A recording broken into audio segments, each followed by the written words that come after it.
Hello, we thank you for tuning in for this session of the Media Literacy Discussion Club. Please don't be a stranger. Let us know what you thought about this program by liking it or leaving a comment. To join our other AMC online programs, subscribe to our YouTube channel, check updates on our website, amc.ru, and follow us on social media to learn, connect, and produce together. All right, so today's presentation has the following kind of unusual title. It's Trust plus Responsibility plus Media plus You equals question mark. It's kind of a very convoluted, I'll admit, title. But I hopefully by the end of the presentation, maybe it'll make some kind of sense. So changing the slide. My godmother, and I'm Italian, so that's definitely a thing. Shared this yesterday. It says, obviously she didn't come up with this herself. She was just, sharing something she probably thought was interesting. And it says, I say we close down the national media for 30 days and watch 80% of the world's problems go away. Right? So there is definitely this sense, I think worldwide, that the media is not your friend at some level, or at least there's a problem in the relationship at a minimum, I think you could say. And changing the slide, I think that little statement there gets to the heart of a number of frustrations people have been expressing throughout the coronavirus pandemic. I don't know who or what to believe. The media is inaccurate. They keep changing their stories. I don't know, it's all over the place, right? I don't know what the main story is, something like that. And this other thread of people know best what they need, right? If we just think about it ourselves, we can solve any kind of problem. Changing to the next slide, but do people know what to do? And is it a good thing if everybody acts individually, whatever they think is best? Are we the most educated that we could be in every regard? Or should we depend on some sort of guidance in moments like these, right?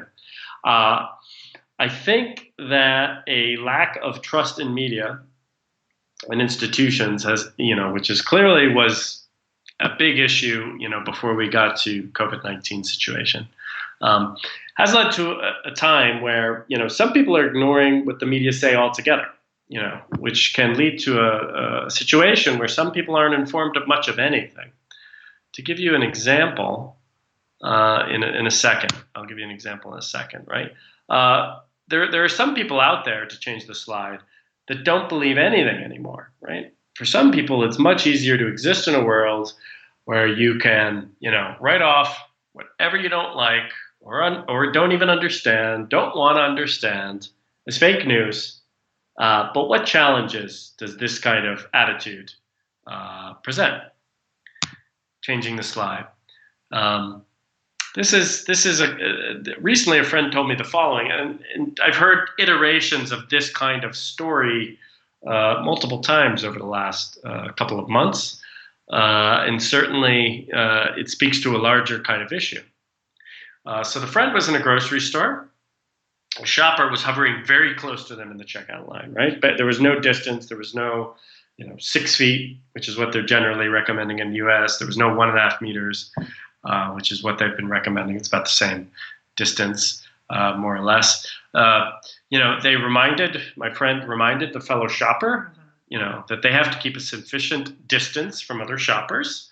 And the shopper was incredulous. They were almost in shock. They're like, really? They said, I'd never heard that. Changing the slide. So people have been using this excuse that they haven't heard about social distancing guidelines, because they don't know what to believe, or they haven't consulted the media at all, right? This thick excuse is being used again and again, or I just don't believe it. So some people think, changing the slide, that despite there being a pandemic, it is not their responsibility to be informed, right? To be aware of the best practices for keeping yourself healthy and keeping others around you healthy. But is it their responsibility to, find the good information? Is that humans' responsibility at this point in our civilization, in our existence, to get information that will keep you and others safe in moments like these? It's a question I am posing. And I'm going to pose a lot of questions throughout this particular presentation. So, I'd love to discuss any or all of them, hear what your thoughts are at the end of the presentation. Changing the slide. Perhaps there have never been so many skeptics in such a challenging time. According to one study, 1 in 5 adults in England think the coronavirus is a hoax. They think it's not real. Changing the slide. So at a time when videos with pseudoscience make their way around the internet, in particular containing information about conspiracy theories that suggest harmful attributes surrounding vaccines, at a time when the scientific community states we need a large percentage of the world's population to get a COVID-19 vaccine in order to prevent further outbreaks and return fully to normal, right? So you've got these two kinds of things going on at the same time, right? Mistrust in science and, scientists, trying to, be authoritative to help the human race on Earth get through this challenging time and get back to a world that we would all agree is normal. So this UK study that found that 1 in 5 people, adults in the UK, believe that the coronavirus is a hoax, states that a, quote, disconcertingly high number of adults in England do not agree with the scientific and governmental consensus on the coronavirus pandemic, the researchers found. The beliefs look to be corrosive to our necessary collective response to the crisis. In the wake of the epidemic, mistrust looks to have become mainstream. Yeah, this is definitely the first time where I think you could say that mistrust of all sorts of things seems to have become mainstream, right? Mistrust of science, mistrust of vaccines, mistrust of even medical professionals in some cases, mistrust of media, probably in the first place.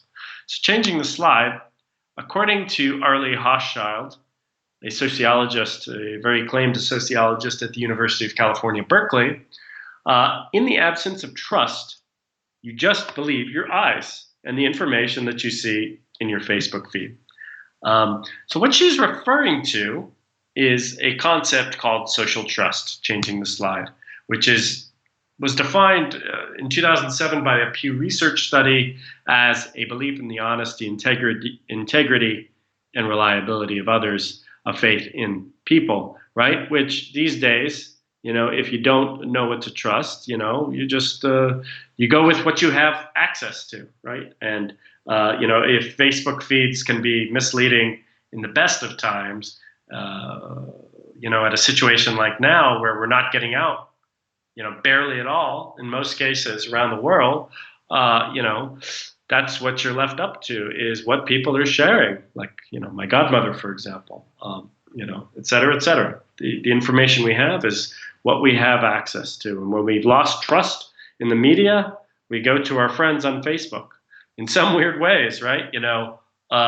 Our friends on Facebook or other social media sites have replaced the media in a lot of ways, right? We get our news from recommendations from friends. Once again, as to quote an earlier slide, right? This has led to a situation where mistrust has become mainstream. Changing the slide. Just to remind you once again of another little aspect of, social trust. Kaylin O'Connor, a professor at the University of California, Irvine, says that 99% of the things you believe probably have no direct evidence of yourself. You have to trust other people to find those things out, get the evidence, and tell it to you, right? So you basically get the things you know from other people who may or may not have checked them for veracity, right? Who may or may not have fact-checked that information before they shared it with you. They might not have, right? But generally, we're social beings and we get our information from other people. So changing the slide once again. But what happens when you mix a pandemic, along with what you've learned from social media and where people are sharing or attempting to share videos such as the pandemic, changing the slide, which I discussed a couple of weeks ago. Changing the slide yet again. This was a video that was released quite early on in May to YouTube. It got millions of views, but before it was taken down by YouTube for violating YouTube's medical misinformation policies. In particular, it spread quite rapidly on Facebook in different Facebook groups, where people had gotten together based on a shared interest of something. It was shown, I've read a few articles that highlight, just how quickly stuff can, be shared, in particular misinformation amongst such, small, Facebook groups where there's some level of trust amongst the people, right, who are involved in it, right? They got together to form some kind of pseudo-social group based on a shared interest, which leads to some level of trust. So this also plays into the idea of social trust, right? We get our information from people we have some common connection with. And, there's some element of trust in that, right? But I guess the point is this always a good thing, especially if we're not being critical about the people and groups and associations, that we're mixing with and getting information from. So continuing just to remind you of some of the information that was contained in the pandemic video, changing the slide. Some of the main assertions were that vaccines are a money-making enterprise that cause medical harm. The virus was manipulated, perhaps in labs. Claims that the hospitals in the U.S. can bill significantly more money to insurers if there's a COVID-19 diagnosis, that flu vaccines increase the chance of contracting COVID-19 by 36%. Changing the slide, if you've ever had a flu vaccine, you're already injected with coronaviruses. Wearing a mask can actually cause harm, and suggest that Bill Gates, who's a boogeyman for a lot of people, in terms of misinformation surrounding the coronavirus, may have had a hand himself in creating the disease in order to profit from an eventual vaccine. The reality of the situation is that the person who was interviewed in the the pandemic video, Judy Mikovits, she's an anti-vaxxer, a discredited research scientist, who was discredited due to scientific misconduct, and has become well known in recent years for her promotion of conspiracy theories. This is one avenue, right? Somebody who, the pandemic video was definitely an attempt to build trust through connection by showing, Judy Mikovits made the attempt to portray herself as, somebody who had the truth, somebody who, knew the truth, and people didn't want her to get the truth to the people, and was being censored and was being, kind of viciously attacked in all sorts of ways and unjust ways. But this happens in more benign ways too. I would state. Coming to the next example, changing the slide.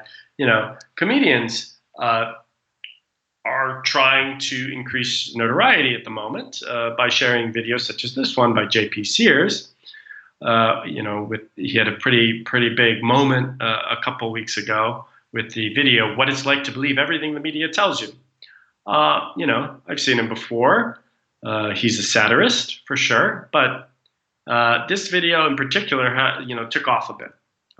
Maybe it's only because people are staying at home more often, and they're scrolling around, searching around on YouTube for little 8-minute videos to punctuate their day between working remotely or something and so on, right? But this is a satirical video. I think that most people would understand that this is a comedian. But let's look at some of the things that happened in the video, right? It was so popular that he tried to ride that wave of, and look at it, right? What it's like to believe everything the media tells you. It's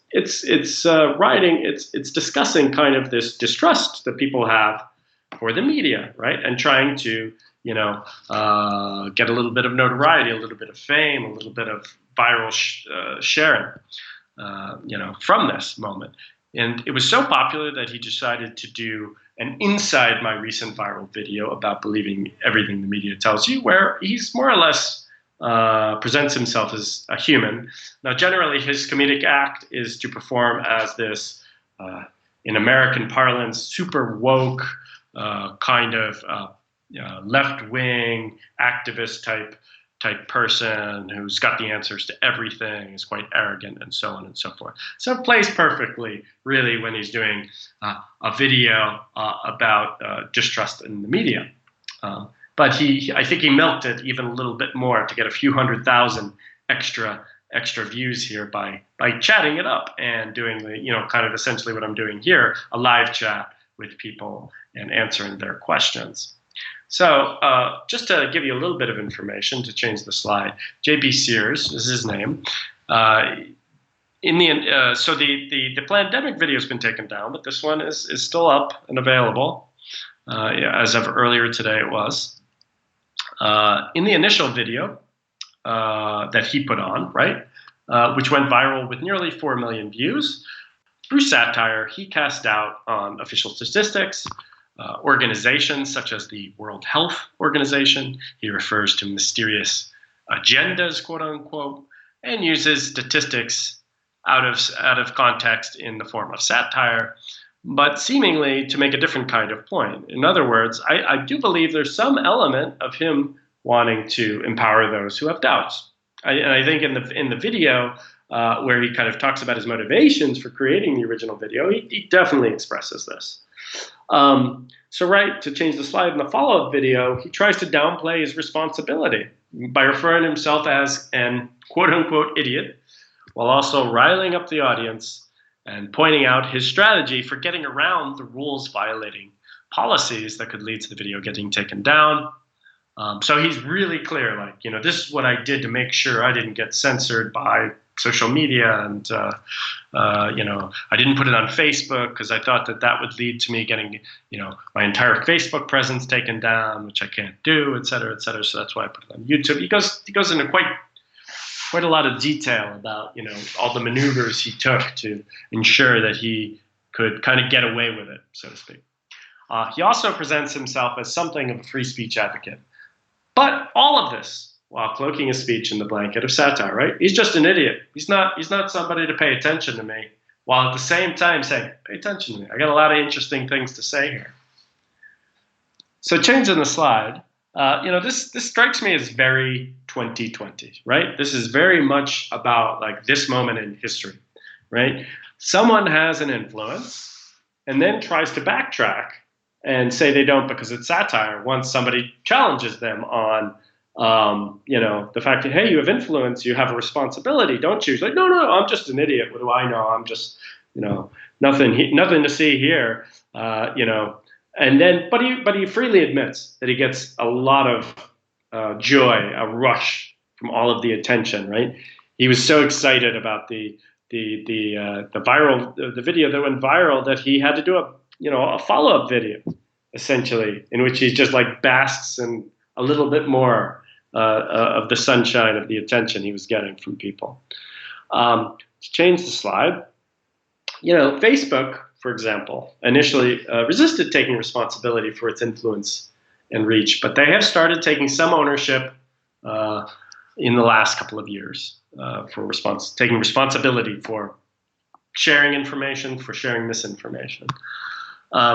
Changing the slide. In the video, the comedian Sears claims that it's up to Facebook, Twitter, and YouTube and other social media giants to be transparent and clear about their policies, which arguably they have been doing, but it's there's only so much you can do, right? There is a human element to it. They do feel I think they do. These companies do feel the burden of the responsibility right now, and perhaps they are being a bit cautious. But they do. It's at least good that they're starting to take some responsibility versus what we had several years ago when they wouldn't. And basically anything in some ways could be shared without any consequences. But what this does as well is it completely removes individual responsibility, from people. But say, oh, it's up to Facebook, Twitter, they're the one, YouTube, they're the ones, they're the ones who need to take responsibility, not me. I'm just an idiot, making funny videos on YouTube. Changing the slide. This does beg for me the age-old questions, and age-old for me, being the last couple of years. These questions have circulated in journalism circles, in media literacy circles, in studies of social media. Who's responsible for misinformation and information, right? Is it individuals or the big social media and search engines? I did an event late last year with a panel of journalists, and I had two people, one fighting for each. One person saying it's the individuals who have to take responsibility for it. Another who said no, it's the big social media conglomerates and search engines that need to take responsibility. I'll leave this question up to you. I think responsibility is something that I think everything and everyone at some level needs to take, right? JP Sears tries to wade through these waters by questioning is this censorship? These companies are removing content that they deem to be harmful. Who are they to judge? Which is he's not alone in taking a very curious reading of the First Amendment and what it says, right? It is not the responsibility of private businesses necessarily in the United States to guarantee access to to people, right? It is something quite different. These are private businesses after all. So this is something we can, if you want to comment on at the end, I'd love to hear what you have to say. Is it censorship? If these companies remove content they deem to be harmful. Changing the slide and moving forward. Some of the most influential celebrities out there, they have enormous influence, right? And I'm not even talking about lower level influencers, right, on Instagram who have 4,000 followers. Some celebrities have enormous followings, right? And yet sometimes they're usually they're quite uncomfortable with that burden. But it's not like that reduces the power that they have, right? Some in fairness, some do take some responsibility, for the amount of the amount of influence and the spotlight they have to do very good things on it. But there's some curious cases out there. JP Sears is lower level, right? He had one video that had 4 million kind of views, and he's making a living. He's got a career for sure, right? He lives in a house. He's not in a tiny little studio basement apartment, I don't think, at least according to his videos. And he gets out there and does comedy shows as well. But 4 million is not his every week kind of numbers. He's usually in the several hundred thousand range to up to about 1 million is his typical video. So that was a really big one, the one he did recently for him. But there are some people that are huge, right? Let's change the slide. Joe Rogan. Okay, we'll just pause on this. Pause on this image of Joe Rogan for a second. I don't know if you know who he is. He's probably maybe the #1 podcaster in terms of downloads and popularity. But he's also an MMA, right? So that's mixed martial arts. He's a commentator on those kinds of that kind of programming. He was a reality TV host on the Fear Factor back in the day. He also does stand-up comedy. So he's got a lot going on. He's got a lot of little different careers going on, for sure. And he's a huge, huge, huge following, right? I think his podcast is probably #1 in the world for downloads and the audience that he has. It's incredible. Even in the world of podcast, I mean, even people who don't like him, I think at some level, in terms of podcasters, respect him for what he's been able to accomplish. Changing the slide. In a recent article, so he just signed an enormous. Just to give you a little more backstory, he just signed an enormous podcasting contract worth about $100 million. Which podcasting is seen as something pretty small until pretty recently, and this is I think this is evidence that podcasting really has arrived. I remember when Howard Stern, he's not popular at all in Russia, he signed a $100 million radio contract 10, 12, 13, 14, 15 years ago. And that was just like huge, like radio. This guy's got that. I think that he's by signing a podcasting contract at that level, it shows that the medium is not kind of second-rate medium anymore. It's mainstream. It's big time. There's money in it. People definitely turn in, right? And people are going to buy things that are advertised on these podcasts.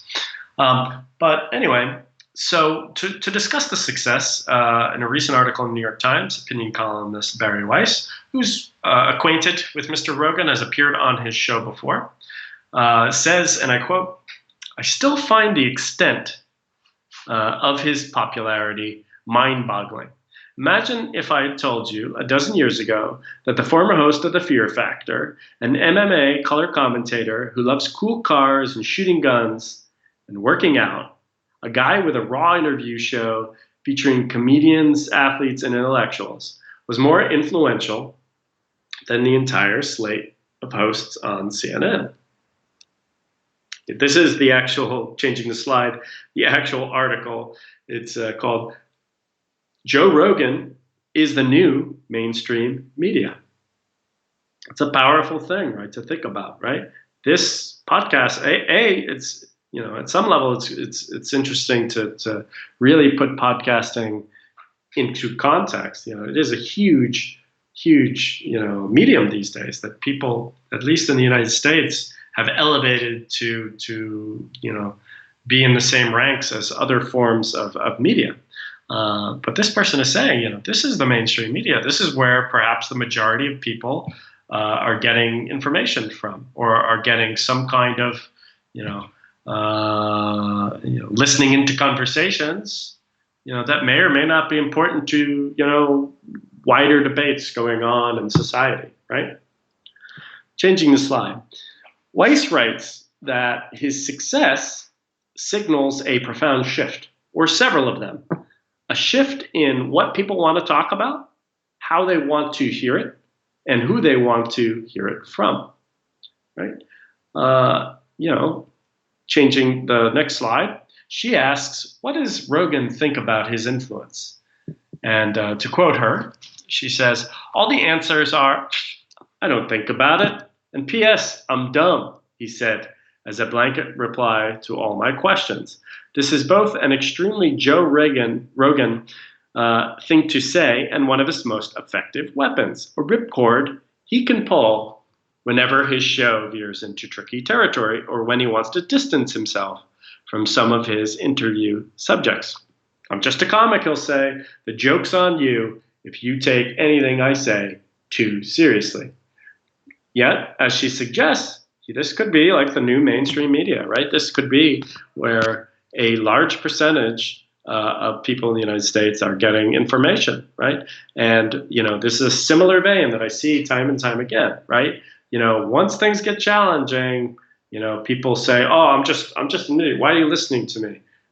But at the same time saying, listen to me. I've got a lot of interesting things to say. You should make me really important. You should place a lot of importance on the things to say, and yet distancing themselves, when they get into trouble.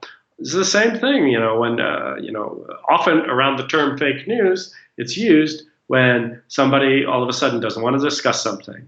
They're just like frustrated by the situation. They can't get their point across. So this is just fake news as a way to shut down the entire discussion of whatever it is going on.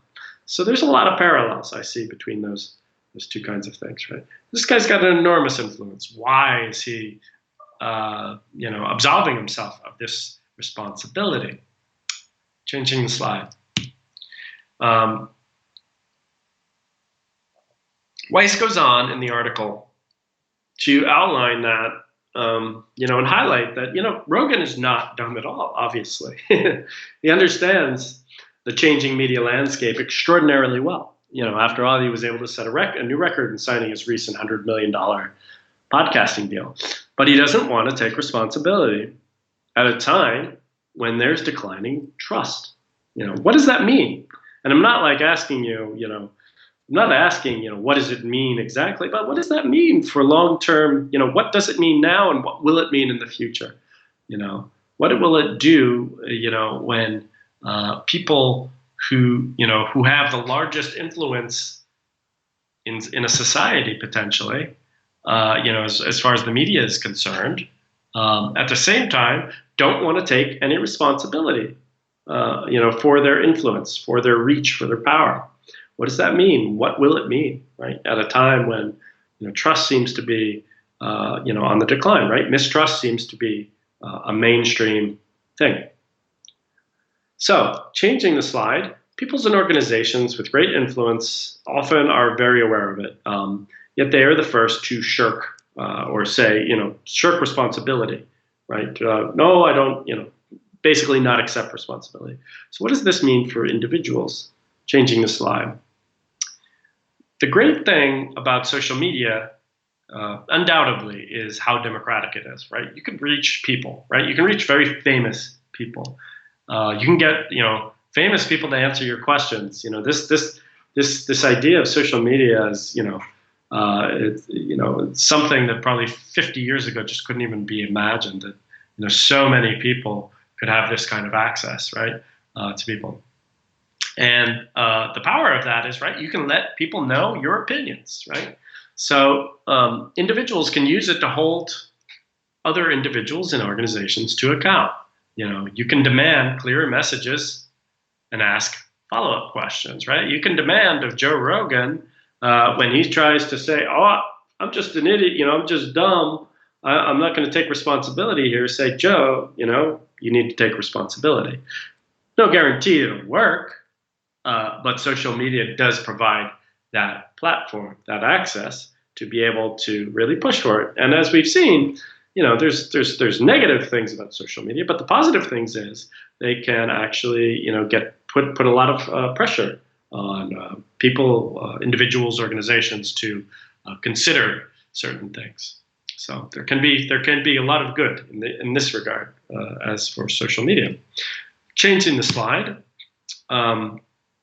what the media can do and what we as media consumers can demand of it, these are just some things I've been thinking about as I was putting together this presentation, over the last few days.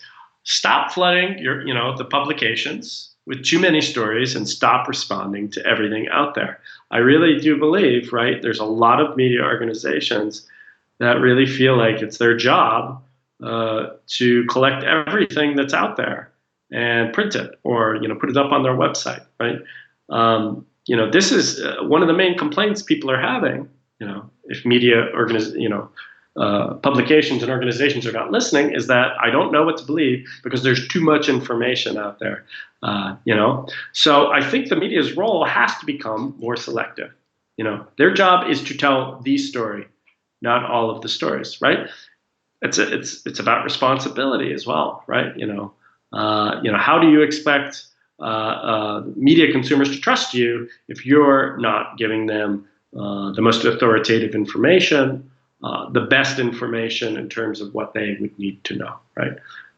There's an editorial side, it's not like so-and-so said something and you report it. That's not what the media does. There is don't shirk the responsibility of, being a curator, because that's what editors are.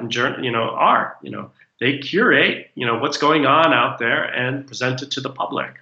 And this is a great responsibility. And I know that the vast majority of media producers and organizations take that role very seriously. But still, there are some publications, and every publication from time to time, for sure, that could do better by thinking about what is the story that we need to tell the public? What is the crucial information they need to know? Not every last interesting aspect.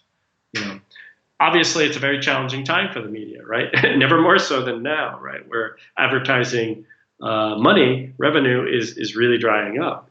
Pushing people into a situation where they really need more clicks so that they can convince companies to advertise with them.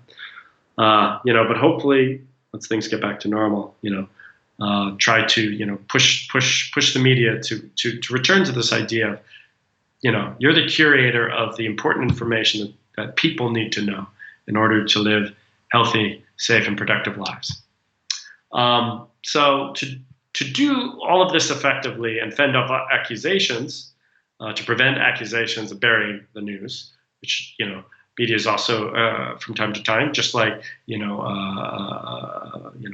not reporting on certain stories on purpose, all sorts of mistrust that exists with the media. The media needs to work hard at building trust. I think at some level, individuals as well as media organizations should ask themselves, with everything they do in terms of sharing or writing a story or reporting a story, is this something that is going to build trust with the public? And if so, not trust necessarily, just trust between the media organization and the public.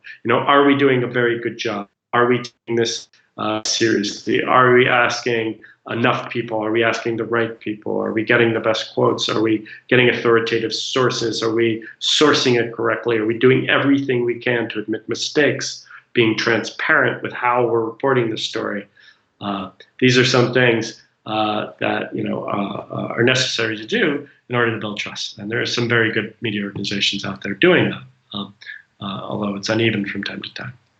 So, changing the slide, you personally can also take responsibility by only posting and sharing from sources you trust, right? I'm not going to tell anybody how to, live their lives, but, ask yourself if you really are committed to, building some trust. If you don't like living in a world where mistrust is mainstream, then what are you gaining by sharing sources, or sharing stuff that is going to potentially lead to people thinking, oh, I don't know what to believe, or oh, that's funny, but is this really the right thing to laugh at, right? To ask yourself the question, does this post, is this share, this thing I'm sharing, is it going to lead to trust? Is it going to build trust? Is it from sources that I personally trust, right? I would also say there's some other things you can do, right? Include sources in whatever you post so that others can fact check. I remember somebody shared something today. Don't remember exactly what it was, but they didn't share the source. And all of a sudden people are like, oh, where'd you get that from? Come on, let me see the source. Just do it for them. You build trust when you're saying, listen, I read this, here it is. This is what I am sharing. Check it out for yourself, right? Not only are you encouraging other people to take a look, but if they end up sharing the information that you have provided, they're much more likely to share with a source, which just, we act like, we share one thing and everything somehow ends there. But social media has proven that, information can have a life of its own. And it can travel very, very, very far away from your innocent little innocuous, what you think is innocuous and innocent post, right? So do what you can to encourage others to be healthy with their media consumption by, providing sources whenever possible, so that others also take that seriously and continue that process, right? And be conscious of your own media consumption habits and biases, right? To the best of your ability. Be aware of what it is you're doing. Ask yourself, what is this going to do? Is this going to make somebody laugh? Is this going to get them angry? Or is this going to make them think? Be a better critical thinker? Is it going to encourage some level of trust somewhere? Changing the slide. You can also take responsibility by pushing back the next time someone tries to deflect responsibility by claiming that they're an idiot, right? I've heard this I don't know how many times, right? Oh, come on, I'm just a regular Joe. Not to bring myself into this, right? But we try to reflect, not take responsibility by claiming, well, I'm not an expert. Why would anybody believe me? Never mind, I got 2 million shares on this one particular post, and it's causing people to take action. If you have a following, and potentially people could potentially act on your words or something you've shared, I think you have some responsibility whether you like it or not. Changing the slide. You can also take responsibility by encouraging media literacy education where applicable. If somebody's asking, at your local school board meeting, wherever that is, what's something else we can encourage, another subject, maybe an elective we could teach our children. Media literacy is never going to hurt. It's definitely the literacy, as I've said before, of the 21st century. Another way you can do it is ask people what they mean when they say fake news, right? As I've said, right? Push back on it. What do you mean it's fake, right? It's often a shortcut for I don't know or I don't want to discuss this. Fake news, as I've said before, very rarely has to do with outright fake lies, etc. Like the earth is flat. It's very rare that it happens in such a way. And when people use that term, I feel like it's just like, hey, stop asking me about this. I don't want to talk about it. That's generally what happens, I think, when people use that term. Most of the time. There are some real times when you can use it, but it's rare. Changing the slide. I'll leave you with a positive example.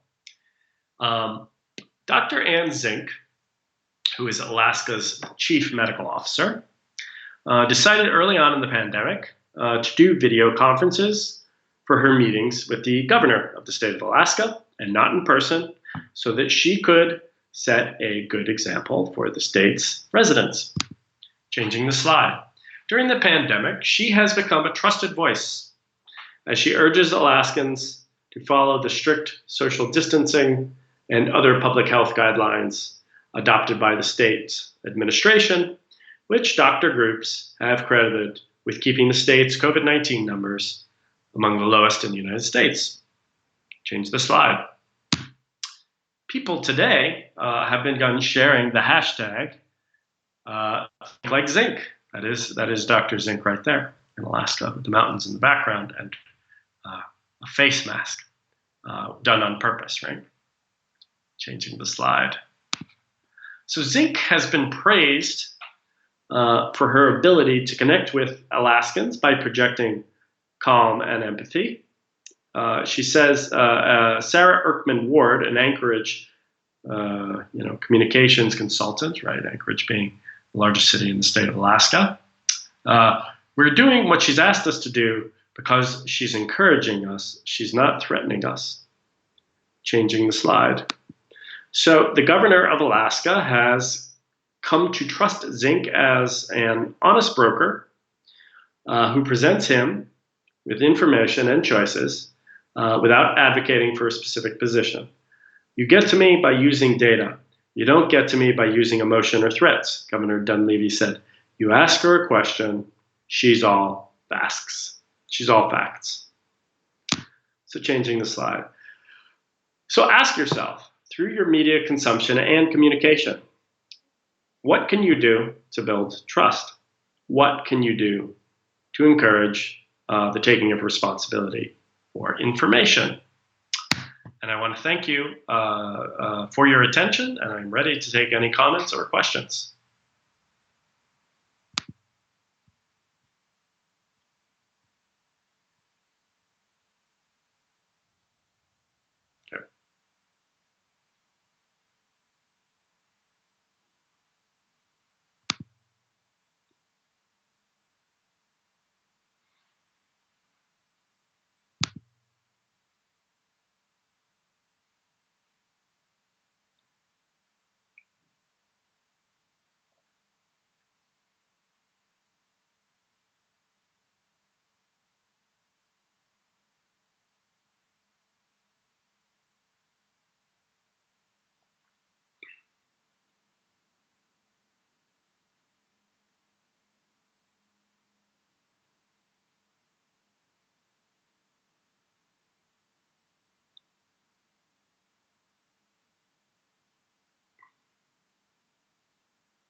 Thank you, Galina, for listening in.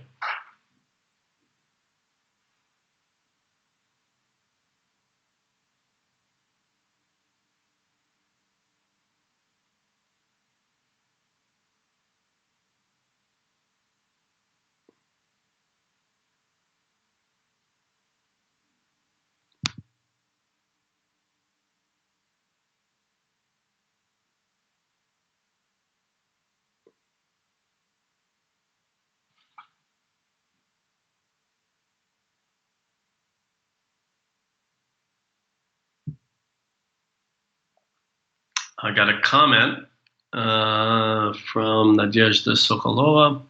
Thank you for the information. You give new ideas how to react to all the news. Thank you, Nadezhda, for listening.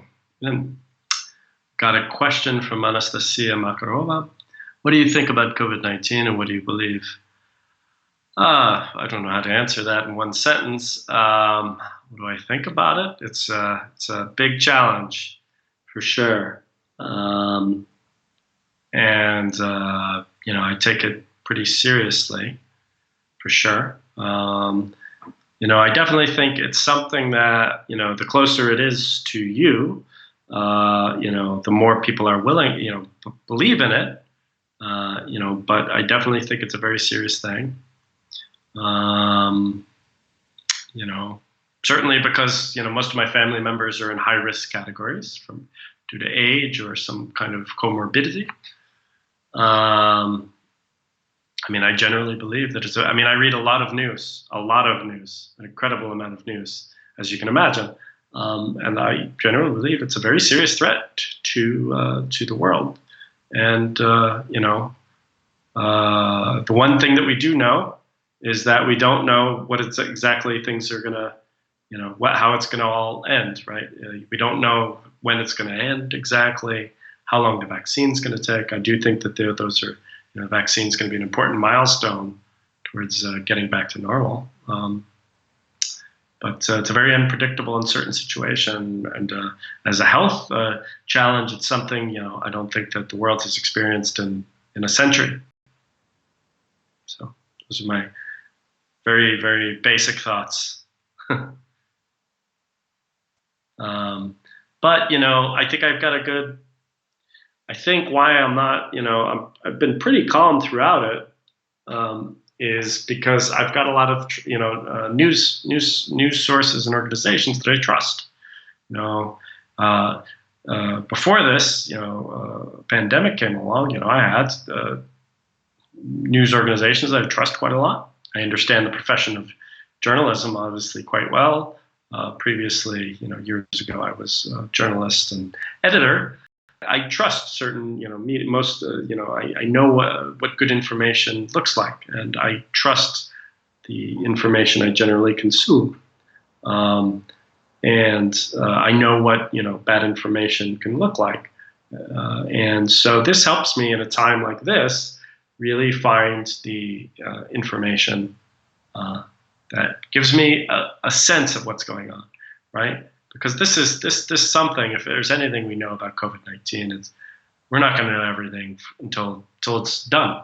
We're not going to know the exact scale of it, for some years. So the best we can do is take the information from government, health, and media sources and try to understand what it's all about.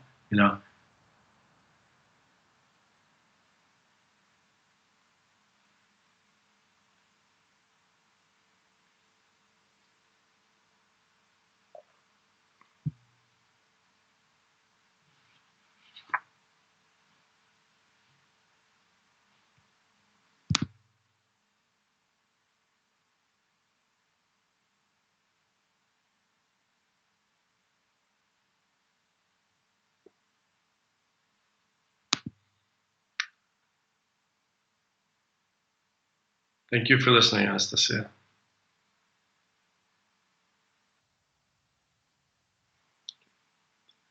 Okay, well, it was great chatting with you today.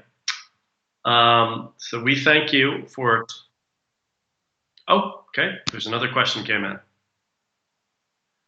from Nadezhda. if you have a trustworthy source of information, will you believe everything coming from it?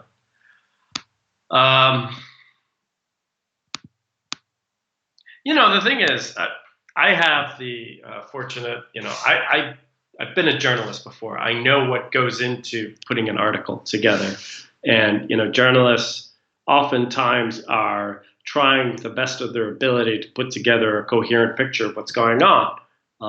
They don't have the luxury of being a historian who can look back, 20 years from now and give a more accurate picture. They're doing the best they can in many instances with the sources and information that they have today. I'm skeptical of all sources of information, right? Even the publications that I read all the time, I have some level of skepticism, right? Journalists have bad days. They get fed occasionally bad information. Journalists are human beings, right? They make mistakes. So, no, I absolutely would not say that I believe every single thing that I read from a trustworthy source of information. I know that, each publication is filled with human beings who have biases, who bring their culture, their education, their experiences into their reporting. So I keep a healthy dose of skepticism, even in the most reliable of sources, because I know that humans are capable of making mistakes. But skepticism doesn't mean cynicism. Cynicism being like this attitude that I pointed to towards the beginning of the presentation, where there are some people out there who just really don't believe anything that is reported anymore. I generally, I'm skeptical, but hopeful, and I generally read 2, 3, 4, different publications on a certain issue, a certain little thing about COVID, to get a good sense of what's going on, right? To see if there's a consensus that's building, and if that consensus is building, let's say, 4 publications are reporting on the same thing. If they're all using slightly different sources of information, that paints a pretty full picture for me. So it's not like I read one publication and I've got one, it's not like there's the New York Times and I just treat it, everything they say is 100% true and I don't look at any other publications, right? I've got a variety of sources of information that I go to on a regular basis, and I'm constantly searching for new sources of information. And I feel much more, certain is the wrong word, but I feel more comfortable believing something if I've seen it, reported amongst many different media organizations. Most journalists do try to uphold their reputations and do a great job. So there are definitely, it's a shame when some do not take that responsibility seriously.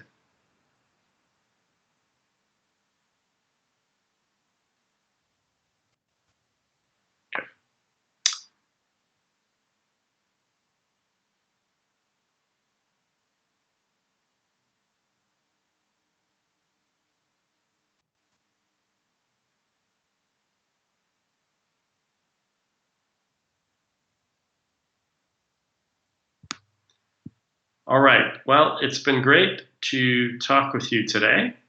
So we thank you for tuning in to this session of the Media Literacy Discussion Club. Don't be a stranger. Let us know what you thought about this program by liking it or leaving a comment. To join our other AMC online programs, please subscribe to our YouTube channel. Check updates on our website, amc.ru, and follow us on social media to learn, connect, and produce together. I'll see you soon. Thanks for tuning in.